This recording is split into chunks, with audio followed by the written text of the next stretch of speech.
orang yang miskin dan rendah.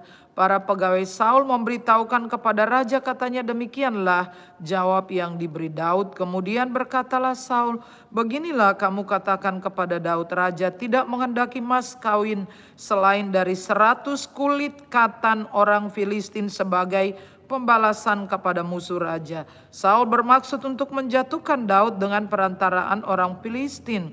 Ketika para pegawainya memberitahukan perkataan ini kepada Daud, maka setujulah Daud menjadi menantu raja. Waktunya belum genap, tetapi Daud sudah bersiap. Ia pergi dengan orang-orangnya dan menewaskan dari orang Filistin itu 200 orang serta membawa kulit katan mereka. Dan dalam jumlah yang genap diberikan merekalah semuanya itu kepada raja supaya Daud menjadi menantu raja. Kemudian Saul memberikan Mikal kepadanya menjadi istrinya. Lalu mengertilah Saul dan taulah ia bahwa Tuhan menyertai Daud dan bahwa seluruh orang Israel mengasihi Daud. Maka makin takutlah Saul kepada Daud. Saul tetap menjadi musuh Daud seumur hidupnya. Apabila raja-raja orang Filistin maju berperang, setiap kali mereka maju berperang, maka Daud lebih berhasil dari semua pegawai Saul, sehingga namanya masyhur. Ya. GPBI Jati Serono enggak besar. Belum pernah sayangku, ya. Ibu Reni, ya saya mau kita merenungkan bagian firman Tuhan ini ya. Ini tentang kebencian. Nah di hari yang kemarin saya sudah kasih sedikit kisi-kisi clue tentang Saul ini. Bahwa Saul ini dia punya masalah dengan dirinya ya.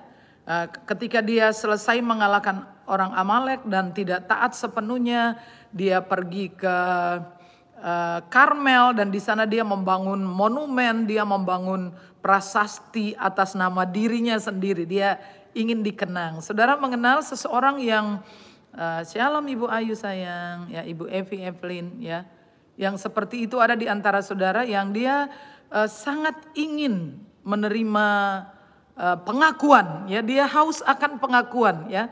Nah, kalau kita lihat raja-raja yang lain atau zamannya bapak-bapak leluhur orang-orang Israel, itu apabila mereka selesai mereka ditolong Tuhan, maka hal yang mereka lakukan adalah membangun mezbah dan mempersembahkan korban syukur kepada Tuhan Allah mereka. Tetapi yang Saul lakukan begitu dia menang, maka dia pergi ke Karmel dan dia membangun sebuah monumen peringatan untuk dirinya sendiri. Jadi ada masalah di dalam dirinya dan di dalam pasal ini semakin kelihatan siapakah Saul ya.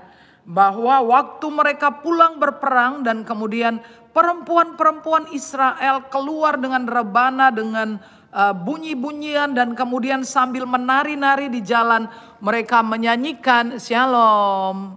Ya, ya dari Serpong, Shalom. Semoga liburannya menyenangkan Pak Berlian ya dan keluarga. Ya, perempuan-perempuan itu menyanyi berbalas-balasan dan kemudian Daud dalam hati setelah mereka nyanyikan, Saul mengalahkan beribu-ribu musuh, tetapi Daud berlaksa-laksa. Lalu bangkitlah amarah Saul dengan sangat, jadi nggak sekedar tersinggung tetapi marah, dan marahnya itu sangat, jadi pangkat 3. Bukan tersinggung tetapi dia marah, dan marah dengan sangat, bahkan sekali lagi menyebalkan hatinya. Nah sekarang makin ketahuan sisi lain atau bagian dalam diri Saul yang saya katakan belum selesai dengan dirinya, yaitu dia seseorang yang haus akan pengakuan. Ini sudah bagian yang berikutnya dan kelihatan sekali setelah membangun monumen itu. Kemudian pada waktu Samuel pergi meninggalkan dia, dia menarik jubahnya Samuel sampai koyak dan dia katakan, tunjukkan juga rasa hormatmu kepadaku.